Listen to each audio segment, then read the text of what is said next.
Breaking news Bangladesh Dhapa খবর বলছি আমি সর্বনাশ আপা। প্রথমেই শিরোনাম।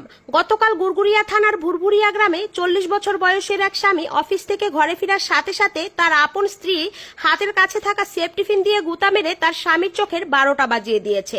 ব্যাপারটা ভুয়া সিআইডি দিয়ে তদন্ত করে জানা যায় যে স্বামী বেটার নজর ভালো না, তাই স্ত্রী আর তার স্বামীর চোখ সহ্য করতে পারল না। এদিকে আরো জানা যায় যে ঝামেলা শহরের চরিত্রহীন গ্রামে 6 দিন খাবার না দিয়ে খাটের নিচে বেঁধে রেখেছে 3 বাচ্চার মা এক সুন্দরী নারী তার বাচ্চাদের আপন বাবাকে। ঘটনাস্থলে ভুয়া পুলিশ পৌঁছালে স্ত্রী পুলিশের হাতে তুলে দেয় জলযন্ত্র প্রমাণ। স্বামী তার ফেসবুকে ফ্রেন্ড লিস্টে রেখেছেন 11 জন নারী এবং অস্বীকার করেছেন নিজের স্ত্রীকে ফেসবুকে নিজেকে সিঙ্গেল দাবি করে। অতঃপর পুলিশ স্বামীর পাছায় 12টা লাঠির বাড়ি দিয়ে মামলাটি খালাস করে। এরপর থাকছে বিরতি। টয়লেট থেকে তাড়াতাড়ি ফিরতে পারলে বলবো পরের সংবাদ, সাথেই থাকুন।